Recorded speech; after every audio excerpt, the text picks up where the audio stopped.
अस्सलाम वालेकुम, welcome to Naeem's virtual academy. This is Dilshad Murtaza. Lecture number 39 है ॾिसांजो ऐं लेक्चर नंबर 39 में असांजो टॉपिक थियण वारो आहे modes of heat transfer. Previous video lecture में असांजो टॉपिक हुयो हीट ऐं हीट सां रिलेटेड पाण कुझु इंपॉर्टेंट पॉइंट्स पढ़ियोसीं ऐं उन हिकिड़ी पॉइंट इहा बि हुई त हीट जेका हूंदी आहे उहा फ्लो कंदी पवंदी आहे from high temperature to low temperature. यानी जॾहिं बि ॿिनि ऑब्जेक्ट्स जंहिंजे विच में टेम्परेचर डिफरेंस आहे उन्हनि खे गॾु रखियो वेंदो आहे त उहे छा कंदियूं पियूं वञनि, हीट खे ट्रांसफ़र कंदियूं पियूं वञनि।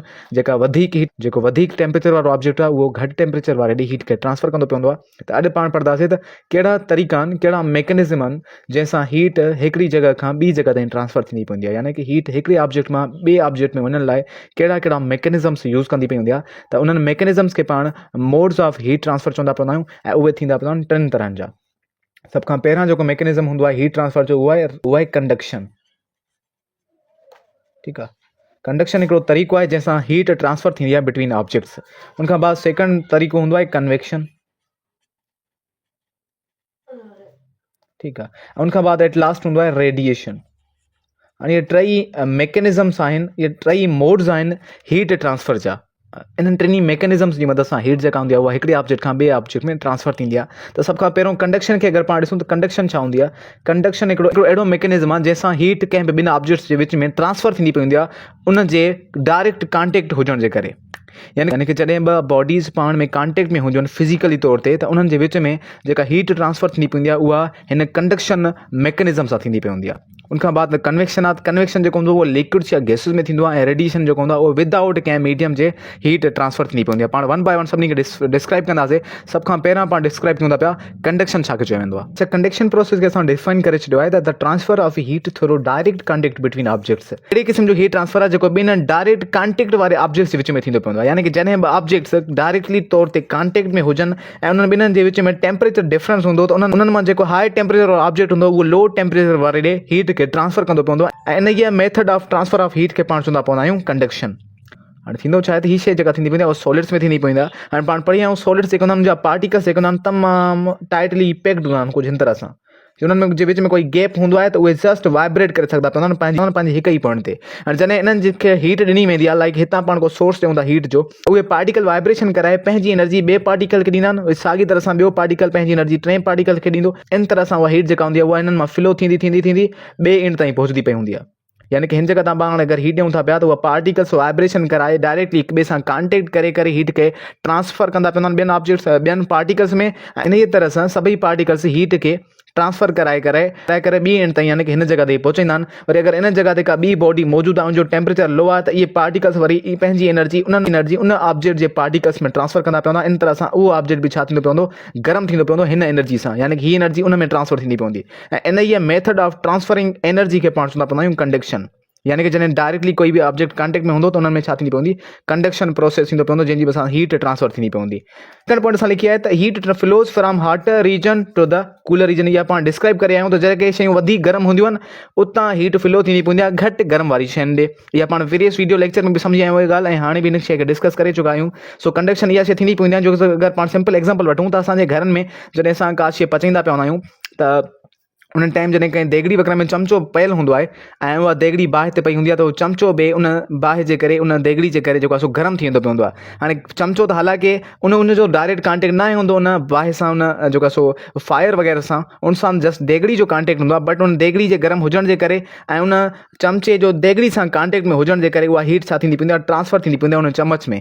यानी कि उहो छा थींदो पवंदो आहे, हिकिड़ो कंडक्शन प्रोसेस थींदो पवंदो आहे उनजे अंदरि। यानी कि पार्टिकल्स एनर्जी पाण खणी करे ॿियनि पार्टिकल्स सां ॾींदा पवंदा आहिनि। इन शइ हूंदी आहे उहा गर्म थी वेंदी आहे, यानी कि सॼो ऑब्जेक्ट गर्म थी चुको हूंदो आहे। इन तरह सां वरी जॾहिं पाण हथु वेंदा पिया हूंदा आहियूं त उनजी एनर्जी वरी पाण में ट्रांसफ़र थींदी आहे ऐं पाण खे गर्म महसूसु थींदो आहे ऐं पाण हथु छॾे ॾींदा पिया हूंदा आहियूं। सो इहा छा थींदो पवंदो आहे, कंडक्शन प्रोसेस थींदो पवंदो आहे जॾहिं कोई बि ॿ शयूं डायरेक्ट कॉन्टेक्ट कंदियूं पियूं आहिनि। आई थिंक क्लियर आहे। नंबर सेकंड पाण खणूं था पिया कन्वेक्शन प्रोसेस खे। हाणे कन्वेक्शन प्रोसेस छा में थींदो आहे, इहो थींदो आहे जंहिं हे थींदो पवंदो आहे सॉलिड्स में, त उहे कन्वेक्शन प्रोसेस थींदो पवंदो आहे लिक्विड्स एंड गैसिस वग़ैरह में। उहो कहिड़ी तरह सां थींदो आहे इनखे पाण सम्झूं था पिया। अच्छा, कन्वेक्शन प्रोसेस खे असां डिस्क्राइब करे छॾियो आहे त transfer of heat through the movement of fluids. अहिड़े क़िस्म जी हीट ट्रांसफ़र जेका मूवमेंट ऑफ फिलट जे करे थींदी पई हुजे। हाणे फिलट छा खे चवंदो आहे, गैसिस फिलट्स रहिबियूं आहिनि, लिक्विड्स जेके आहिनि इहे फिलट्स हूंदा आहिनि। त हाणे इन गैसिस ऐं लिक्विड्स जी मूवमेंट जे करे जॾहिं हीट ट्रांसफ़र थींदी पई हुजे त इन क़िस्म जे प्रोसेस खे वरी पाण, इन क़िस्म जे मैकेनिज़म खे वरी पाण चवंदा पवंदा आहियूं कन्वेक्शन प्रोसेस या कन्वेक्शन। अच्छा, हाणे कीअं थींदो पवंदो आहे त हीउ हिकिड़ो बाउल आहे कोई बि जंहिंमें पाणी वग़ैरह मौजूदु आहे को कुझु हिन तरह सां। हाणे हिते असां हीट ॾियूं था पिया हिनखे हेठां, हाणे जॾहिं हिनखे हीट ॾींदा पिया हूंदासीं त हीट हिननि जे मथे ट्रांसफर थींदी ऐं हिन सां जेको वाटर मौजूदु आहे अंदरि उन जा पार्टिकल्स छा थींदा पिया हूंदा, गरम थींदा पिया हूंदा। उहा हीट उन्हनि पार्टिकल्स में ट्रांसफर थींदी ऐं जॾहिं हीट पार्टिकल्स में ट्रांसफर थींदी त जॾहिं हीट पार्टिकल्स में ट्रांसफर थींदी त जेके पार्टिकल वधीक गरम थींदा उहे मथे जी तरफ़ वञणु चाहींदा पिया हूंदा, यानी कि उहे शयूं जेके गरम थियनि थियूं पियूं, जेके हेठां पार्टिकल्स गरम थियनि था पिया उहे मथे जी तरफ़ वञणु चाहींदा पिया हूंदा। ऐं जॾहिं हेठां गरम पार्टिकल्स मथे जी तरफ़ वेंदा त ज़ाहिरी ॻाल्हि आहे जेके थधा पार्टिकल्स हूंदा उहे काॾे ईंदा पिया हूंदा, हेठि ईंदा पिया हूंदा। ऐं जॾहिं गरम पार्टिकल मथे वेंदा, थधा हेठि थींदा, त थधा पार्टिकल वरी हेठां हीट वठंदा, वरी उहे गरम थींदा पिया हूंदा। इन तरह सां छा थींदो पवंदो, हिकिड़ो सर्किल ठही वेंदो पवंदो।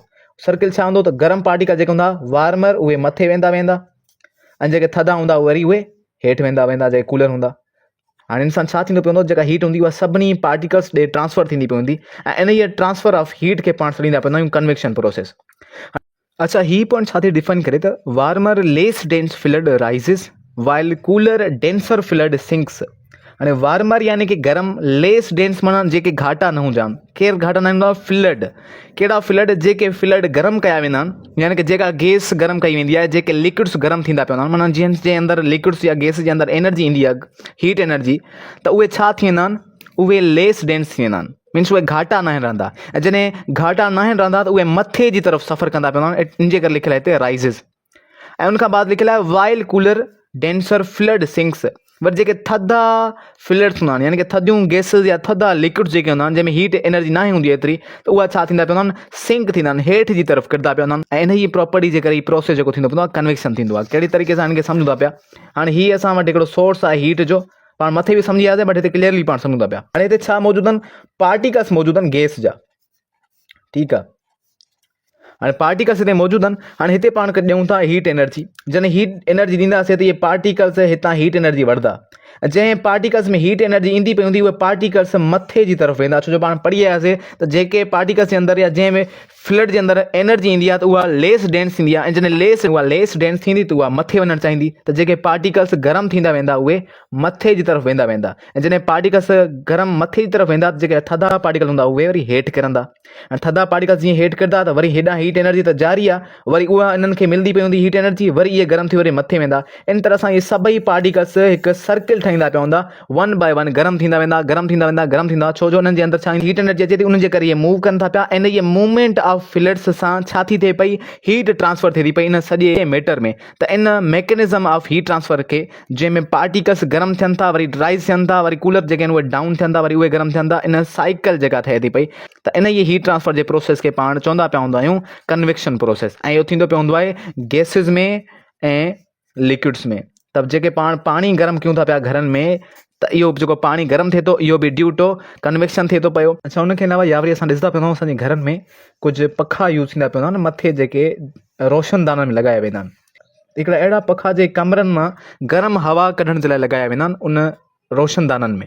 उहे जेके पखा हूंदा आहिनि उहे रोशनदाननि में छाजे लाइ लॻाया वेंदा आहिनि, इन जे कन्वेक्शन प्रोसेस जे करे ई उन्हनि खे उन्हनि जॻहनि ते लॻायो वेंदो आहे। छाजे लाइ, छो जो जेके कमरे में पाण वेंदा पिया हूंदा आहियूं त हिननि जॻहनि ते जेका हवा हूंदी आहे उहा थधी हूंदी आहे, जेका गरम हवा हूंदी आहे उहा कमरे जी छिति जी तरफ़ वञणु चाहींदी पई हूंदी आहे।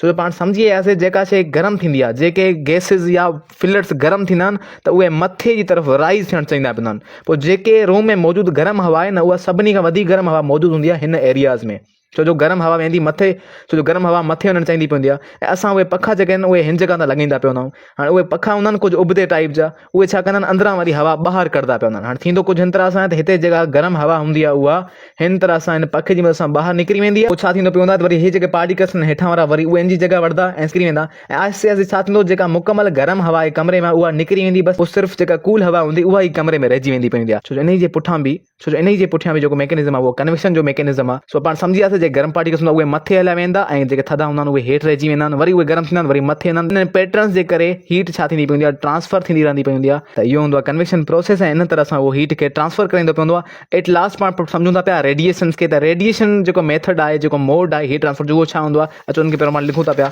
अच्छा, नंबर 3 जेको मैकेनिज़म आहे हीट ट्रांसफर जो, मोड ऑफ हीट ट्रांसफर, उहो आहे रेडिएशन। हाणे रेडिएशन छा हूंदो आहे, the transfer of heat through electromagnetic waves without requiring a medium.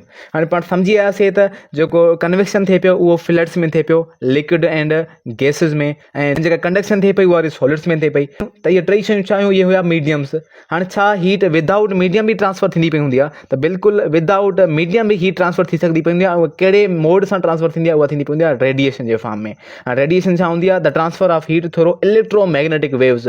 हाणे हीट इलेक्ट्रोमैग्नेटिक वेव्स जी मदद सां जॾहिं ट्रांसफर थींदी पई हुजे त उहो हीट जो कहिड़ो मोड ऑफ ट्रांसफर हूंदो आहे, उहो हूंदो आहे रेडिएशन। त हीट जेका हूंदी आहे उहा इलेक्ट्रोमैग्नेटिक वेव्स रेडिएशन जे फॉर्म में ट्रांसफर थींदी पई हूंदी आहे, ऐं इन जे लाइ उनखे कोई बि मीडियम रिक्वायर न हूंदो, यानी कि कंहिं बि सॉलिड, लिक्विड या गैस ते डिपेंड न कंदो पवंदो रेडिएशन प्रोसेस। यानी कि अहिड़ो मेथड जेको हीट खे हिकु जॻह खां ॿी जॻह ताईं पहुचाए, बट उनजे लाइ उनखे कंहिं बि मीडियम जी नीड न पवंदी हुजे। त इन क़िस्म जे प्रोसेस खे, इन क़िस्म जे मोड ऑफ हीट ट्रांसफर खे पाण रेडिएशन चवंदा आहियूं। ऐं जा एग्ज़ाम्पल असांजे अराउंड कहिड़ा मौजूदु आहिनि, त जेका सन लाइट आहे असां वटि जेका अचे थी पई, त उहा सन लाइट असां ॾे ईंदी पई हूंदी आहे रेडिएशन जे फॉर्म में। हाणे सन छा आहे, असां खां तमामु घणी दूरी ते आहे, तक़रीबन 150 मिलियन किलोमीटर जी दूरी ते। हाणे 150 मिलियन किलोमीटर जी दूरी ते अगरि का शइ आहे ऐं उन जी हीट असांखे हिते महसूसु थिए थी, त उहा कहिड़े फॉर्म में हीट असां ॾे अचे थी पई, त उहा रेडिएशन जे फॉर्म में ईंदी पई हूंदी आहे। ऐं प्रोसेस जेको यूज़ थींदो पवंदो आहे उहो रेडिएशन प्रोसेस यूज़ थींदो पवंदो आहे। उहा इन जे लाइ कोई बि मीडियम रिक्वायर न हूंदो, जो अर्थ ऐं सन जे विच में मीडियम मौजूदु आहे, यानी कि कोई बि सॉलिड, लिक्विड या गैस मौजूदु न आहे, तॾहिं बि हीट ट्रांसफर थिए थी सन खां असां ताईं, त इट मीन्स के इहा रेडिएशन जे फॉर्म में ट्रांसफर थिए थी पई। उनखां अलावा जॾहिं पाण कंहिं बाहि जे नज़दीक वेठा पिया हूंदा आहियूं ऐं बाहि खे टच बि न कंदा पिया हूंदा, तॾहिं बि असां जॾहिं बाहि जी कुझु दूरी ते वेठा हूंदा आहियूं त असांखे बाहि जा कुझु श्वा महसूसु थींदा पिया, कुझु गर्मी महसूसु थींदी पई हूंदी आहे, त उहा बि रेडिएशन जे फॉर्म में असां ॾे ईंदी पई हूंदी आहे। हा, उन जे विच में मीडियम वग़ैरह मौजूदु आहे, बट तॾहिं बि उहो रेडिएशन जे फॉर्म में असां ॾे पहुचंदी पई हूंदी आहे, ऐं कन्वेक्शन बि पंहिंजी जॻह ते उन ते डिफरेंट थींदो पियो हूंदो आहे।